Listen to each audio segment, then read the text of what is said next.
हाय दोस्तों, my study channel में आप सभी लोगों का हार्दिक स्वागत एवं अभिनंदन है। परीक्षा की दृष्टि से बहुत ही महत्वपूर्ण प्रश्न लाए गए हैं जो पारिस्थितिकी तंत्र से लिए गए हैं। पहला प्रश्न इसमें आपके लिए है, ओजोन गैस का सर्वाधिक संकेंद्रण किस मंडल में मिलता है? तो दोस्तों ऑप्शन है क्षोभ मंडल, समताप मंडल, मध्य मंडल या आयन मंडल। तो यह जो है ऑप्शन बी सही है, समताप मंडल।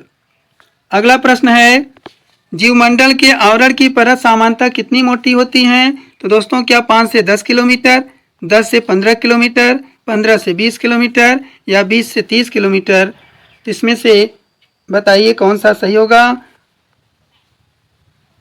तो ऑप्शन इसमें दोस्तों 20 से 30 किलोमीटर जो है डी सही है। अगला प्रश्न है, भूकंपीय आधार पर पृथ्वी की आंतरिक संरचना को किसमें विभक्त किया गया है? तो दोस्तों क्या सियाल सीमा निफे में, लिथोस्फीयर, पायरोस्फीयर या बायोस्फीयर में, क्रस्ट मैंटल या क्रोड में, बाहरी परत, मध्यवर्ती परत या केंद्रीय भाग में? तो दोस्तों इसका आंसर जो है बी सही है, लिथोस्फीयर, पायरोस्फीयर, बायोस्फीयर। अगला प्रश्न है, क्षारीय मृदा में प्रयुक्त होने वाला खनिज क्या है? क्या फेल्सपार, कैल्साइट, मैग्नेटाइट, पायराइट? तो दोस्तों इसमें जो है पायराइट, ऑप्शन डी सही है। अगला प्रश्न है, विश्व में सर्वाधिक लवणता कहाँ पाई जाती हैं? विश्व में सर्वाधिक लवणता कहाँ पाई जाती हैं? तो दोस्तों ऑप्शन है ग्रेट साल्ट लेक में, मृत सागर में, प्रशांत महासागर में या वान झील में। तो दोस्तों यह वान झील में पाई जाती हैं और यह जो है खारे पानी की झील है, खारे पानी की झील है दोस्तों। और यह जो है तुर्की देश में स्थित है दोस्तों, यह तुर्की देश में स्थित है और ये तुर्की देश जो है यूरेशिया के अंतर्गत है, यूरेशिया के अंतर्गत है। अगला प्रश्न है दोस्तों, सौरिक स्पेक्ट्रम की समस्त ऊर्जा के सर्वाधिक भाग का प्रतिनिधित्व कौन करती हैं? क्या पराबैंगनी किरणें, दृश्य प्रकाश किरणें, अवरक्त किरणें या माइक्रोवेव्स? तो दोस्तों इसका ऑप्शन जो है सी सही है।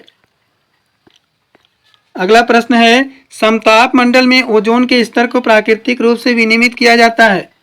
क्या नाइट्रस ऑक्साइड द्वारा, नाइट्रोजन डाइऑक्साइड द्वारा, सीएफसी गैस द्वारा या जलवाष्प द्वारा? तो दोस्तों इसका ऑप्शन बी सही है।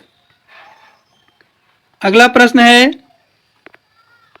धरातल का कितना प्रतिशत भाग अवसादी चट्टानों से आच्छादित अथवा घिरा हुआ है?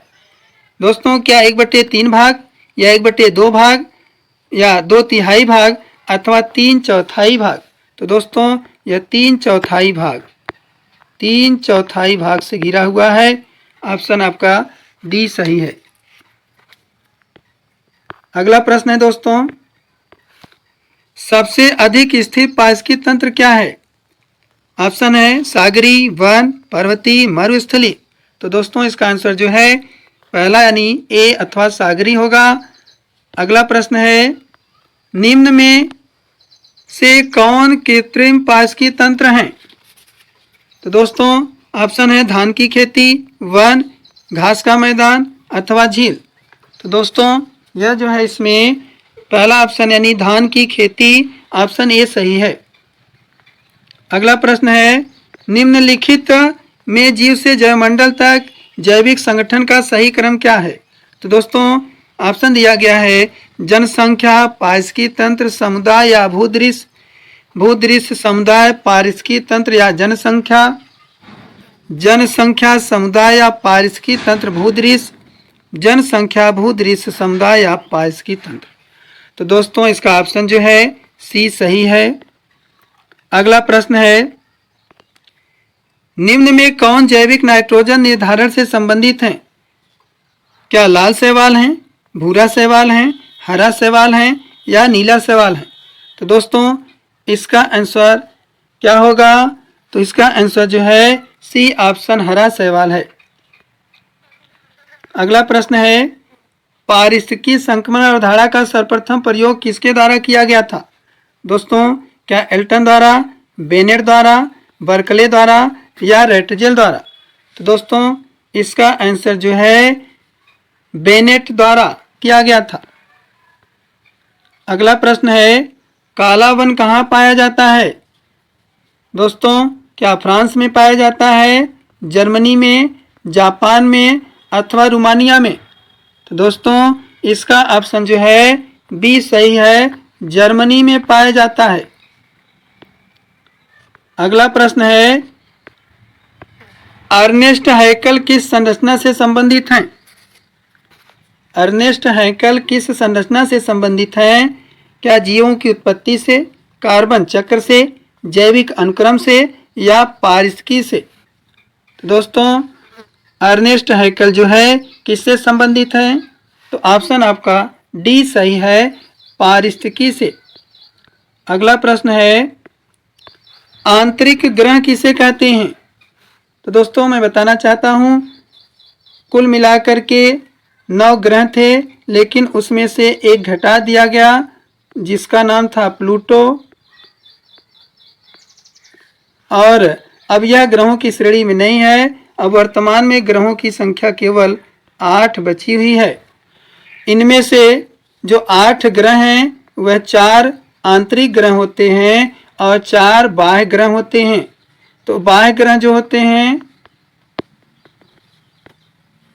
आंतरिक ग्रह और बाह्य ग्रह, आंतरिक ग्रहों में कुल 4 होते हैं और बाह्य ग्रहों में भी 4 होते हैं। तो आंतरिक ग्रहों की संख्या केवल 4 होती है, जो ऑप्शन आपका डी सही है, बुध, शुक्र, पृथ्वी, मंगल। जो इसके लिए ट्रिक है बसपम, बसपम, बुध, शुक्र, पृथ्वी, मंगल। अगला प्रश्न है दोस्तों बौना ग्रह किसे कहते हैं? क्या शनि को, मंगल को, प्लूटो को या नेपच्यून को? तो दोस्तों बौना ग्रह जो है प्लूटो को कहा जाता है। दोस्तों परीक्षा को लेकर के कभी भी घबराना नहीं चाहिए, हमेशा संघर्ष करते रहना चाहिए।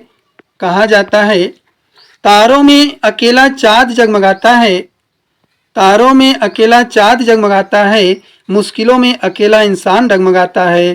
कांटों से घबराना मत मेरे दोस्त, कांटों से घबराना दोस्त मेरे दोस्त, क्योंकि कांटों में ही अकेला गुलाब मुस्कुराता है, कांटों में ही अकेला गुलाब मुस्कुराता है। तो अगला प्रश्न है दोस्तों जैविक एवं अजैविक संगठनों के मध्य बिचौलियों का कार्य कौन करते हैं? तो दोस्तों यह बिचौलियों का जो कार्य होता है वियोजक के द्वारा किया जाता है। अगला प्रश्न है मृदा परिवर्धन को क्या कहते हैं दोस्तों? तो मृदा परिवर्धन को जो है क्या कहा जाता है? क्या अपर्दन कहते हैं, ह्यूमस कहते हैं, मृदा जनन कहते हैं या जल योजक कहते हैं? दोस्तों यह जो है ऑप्शन बी सही है, ह्यूमस, ह्यूमस कहते हैं दोस्तों। अगला प्रश्न है सामान्य रूप से आहार श्रृंखला में कितनी कड़ियाँ होती हैं? क्या 2 होती हैं, 3 होती हैं, 4 होती हैं या 6 होती हैं? तो दोस्तों सामान्य रूप से आहार श्रृंखला में जो कड़ी की संख्या होती है वह 4 होती हैं दोस्तों। अगला प्रश्न है स्टॉकहोम समझौता कब हुआ था? तो दोस्तों क्या 5 जून 1972 को, 5 जून 1956 ईस्वी को या 5 जून 1982 ईस्वी को अथवा 5 जून 1946 ईस्वी को?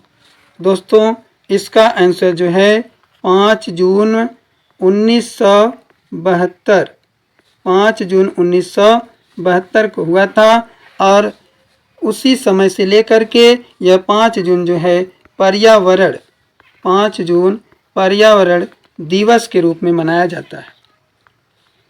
अगला प्रश्न है दोस्तों भारतीय वन प्रबंधन संस्थान कहाँ पर अवस्थित है?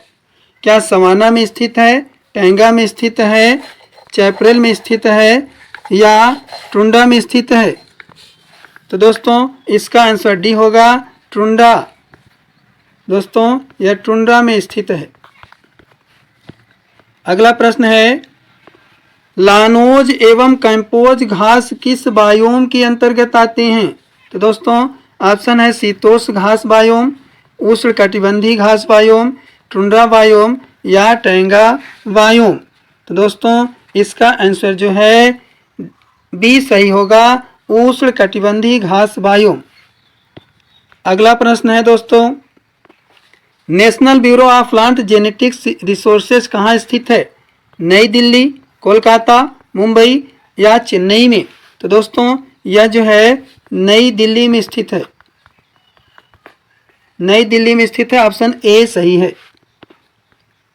अगला प्रश्न है, भारत सरकार ने संरक्षण अधिनियम किस वर्ष अधिनियमित किए हैं? क्या 1976 ईस्वी में, 1980 ईस्वी में या 1983 ईस्वी में अथवा 1988 ईस्वी में? तो दोस्तों इसका ऑप्शन बी सही है, 1980 ईस्वी।